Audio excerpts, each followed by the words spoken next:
லேவியர் புத்தகம் அதிகாரம் 17. இரத்தத்தின் புனிதம். ஆண்டவர் மோசேயிடம் கூறியது: ஆரோன், அவன் புதல்வர், எல்லா இஸ்ரவேல் மக்கள் ஆகியோரிடம் நீ கூற வேண்டிய ஆண்டவரின் வார்த்தை இதுவே: இஸ்ரவேல் குடும்பத்தை சேர்ந்த யாரேனும் மாடு, ஆடு அல்லது வெள்ளாடு இவற்றை சந்திப்பு கூடார வாயிலான ஆண்டவர் உறையும் இடத்தில் அவரது திருமுன் ஆண்டவருக்கு செலுத்தும்படி கொண்டு வராமல் குடியிருப்பிலோ குடியிருப்பு எல்லைக்கு வெளியிலோ கொலை செய்தால் அது அவருக்கு பழியாகும். குருதி சிந்த செய்ததால் அவர் தமது இனத்தினின்று அழிக்கப்படுவார். எனவே இஸ்ரவேல் மக்கள் வயல்வெளியில் பலியிடுகிற தங்கள் பலிகளை சந்திப்பு கூடார வாயிலுக்கு ஆண்டவர் திருமுன் கொண்டு வந்து அங்கே அவருக்கு நல்லுறவு பலிகளாக செலுத்துவார்கள்.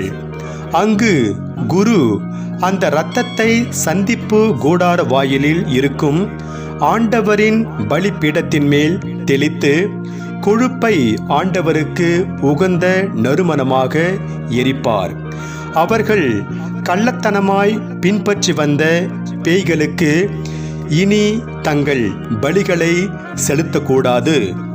இது அவர்களுக்கு என்றுமுள்ள நியமம் ஆகும். எனவே நீ அவர்களிடம் கூற வேண்டியது: இஸ்ரவேல் வீட்டாரிலோ அவர்களோடு தங்கும் அந்நியர்களிலோ யாரேனும் எரிபலி செலுத்தினால் அதனை சந்திப்பு கூடார வாயிலில் ஆண்டவருக்கு செலுத்தும்படி கொண்டு வராவிடில் அவர் அவரது இனத்தவருள் இராமல் அழிக்கப்படுவார்.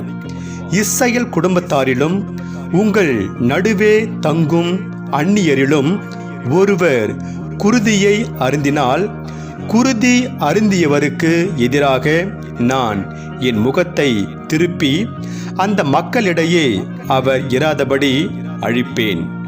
உடலில் உயிர் குருதியில் உள்ளது. அதனை நான் உங்களுக்காக பலிபீடத்தின் மேல் உங்கள் உயிருக்கென பாவக்கழுவாய் செய்யும்படி ஆணையிட்டேன். ஏனெனில் அது உயிருக்கான பாவக்கழுவாய் நிறைவேற்றும் குருதி. எனவேதான் இஸ்ரவேல் மக்களுக்கு சொன்னேன்: உங்களில் ஒருவரும் குருதியை அருந்த வேண்டாம், உங்களிடையே தங்கும் அந்நியரும் அருந்த வேண்டாம். இஸ்ரவேல் மக்களிலோ உங்களிடையே தங்கும் அந்நியரிலோ ஒருவர் உண்ணத்தக்க ஒரு விலங்கை அல்லது பறவையை வேட்டையாடி பிடித்தால் அவர் அதன் குருதியை தரையில் சிந்தவிட்டு மண்ணால் மூட வேண்டும். ஏனெனில் அனைத்து உடலுக்கும் அதுவே உயிர். அதன் குருதி உயிர் போன்றது. ஆகையால் இஸ்ரவேல் மக்களுக்கு எந்த உடலையும் குருதியோடு உண்ணாதீர்கள் என்று சொன்னேன். ஏனெனில் எல்லா உடலின் உயிரும் குருதியே. அதனை உண்பவர் அழிவார். குடிமக்களிலும் அந்நியரிலும் செத்த உடலை அல்லது பீறி கிழிக்கப்பட்டதை உண்பவர் தம் உடைகளை துவைத்து தண்ணீரில் முழுகுவார். அவர் மாலை மட்டும் தீட்டாயிருப்பார், பின்னர் தூய்மையாவார்.